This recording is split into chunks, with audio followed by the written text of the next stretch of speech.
வணக்கம் நண்பர்களே, நான் உங்க கிச்சா பேசுறேன். உங்ககிட்ட இருக்கிற பணத்துக்கு நீ வெறும் ட்ரஸ்டி மட்டும்தான், சொந்தக்காரன் இல்லை அப்படின்னு மகாபெரிவா ஒருத்தட்ட சொல்றார். அந்த சம்பவம் பத்தினது தான் இந்த பதிவு. அந்த சம்பவத்தை பத்தி மேலும் நம்ம தெரிஞ்சுக்கிறதுக்கு முன்னால நம்ம சேனலை சப்ஸ்கிரைப் பண்ணாதவங்க கண்டிப்பா பெல் ஐகான் கிளிக் பண்ணுங்க, சப்ஸ்கிரைப் பண்ணுங்க. ஆடிட்டர் ஒருத்தர் தர்ம காரியம்னா அவ்வளோ ஆர்வமா ஈடுபடுவார்.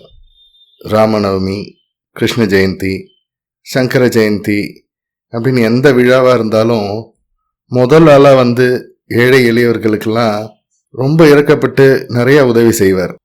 ஊர் மக்கள்லாம் அவரை பெரியவர் அப்படின்னு தான் கூப்பிடுவா. காஞ்சி மகாபெரிவா கிட்ட ஆடிட்டருக்கு நல்ல மதிப்பு மரியாதையும் உண்டு. ஆடிட்டரோட மூத்த மனைவி காலமான பிறகு மகாபெரிவாளோட ஆசையோட தான் 2வது கல்யாணமும் செஞ்சுட்டார் அந்த பெரியவர். 4 பசங்க, ஒரு பொண்ணு, மொத்தம் 5 பிள்ளைங்க. மகாபெரிவாளை தரிசிக்க வரும்போதெல்லாம் ஆடிட்டரை பார்த்து, கர்ணன் மாதிரி எல்லாருக்கும் தான தர்மம் செய்கிறியே அப்படின்னு அன்போடு சொல்லுவார் மகாபெரியவா. காலமும் ஓடித்து, ஆடிட்டர் பிள்ளைங்களும் ஆடிட்டரானா, பொண்ணு ஒரு ஆடிட்டரே கல்யாணம் பண்ணிண்டா. நல்ல செல்வ செழிப்போடு வாழ்ந்து வந்தா எல்லாரும். பெரியவர் இறந்த பிறகு பிள்ளைங்க எல்லாம் தான தர்மம் செய்யறதுல அவ்வளவா ஆர்வம் காட்டலை. ஆனாலும் அப்பாவோட தர்மஸ்தாபன பதவிகள் எல்லாம் மூத்த மகன் இருந்தார். தான தர்மம் அப்படின்னு யார் கேட்டாலும் அது என்ன விலை, எந்த கடையில் கிடைக்கும் அப்படி கேட்குற அளவுக்கு அவர் ரொம்ப மோசமாக இருந்தார். ஒரு சமயம் அவருக்கு உடல்நிலை பாதிச்சிடுது. பரிசோதிச்சு பார்த்தா கேன்சர்னு சொல்லிட்டா. அவருக்கு பேர் சொல்றதுக்கு ஒரு பிள்ளையும் இல்லை. அவரோட மனசு ரொம்ப கவலையாக இருந்தது. அவர் குடும்பத்துக்கு மதிப்பிற்குரிய மகானான காஞ்சி மகாபெரிவாளை தரிசித்து வரணும் அப்படின்ட்டு முடிவெடுத்து காஞ்சி ஸ்ரீமடத்துக்கு புறப்படுறார். மகாபெரிவாளை தரிசனம் பண்ணுறார். மகாபெரிவாளுக்கு பணிவான நமஸ்காரம் பண்ணுறார். மகாபெரிவா, எனக்கு இரத்த அழுத்தம், சர்க்கரை நோய் ரொம்ப காலமாக இருக்குது. இப்போது கேன்சரும் கூட சேர்ந்துட்டு வாட்டுறது.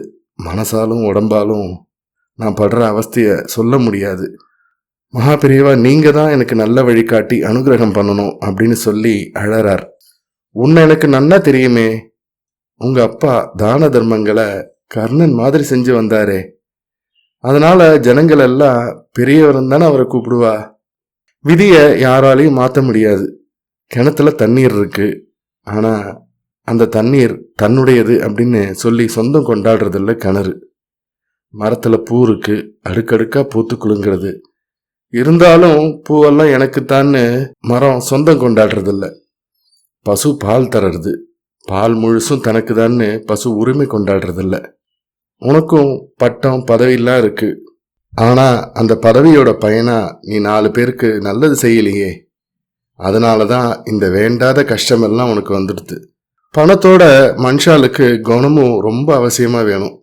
உங்ககிட்ட இருக்கிற பணத்துக்கு நீ ட்ரஸ்டி மட்டும்தான், சொந்தக்காரன் இல்லை அப்படின்றத புரிஞ்சுக்கணும் அப்படின்னு அவரோட மனசுல பதிகிற மாதிரி எடுத்து சொன்னார் மகாபெரிவா.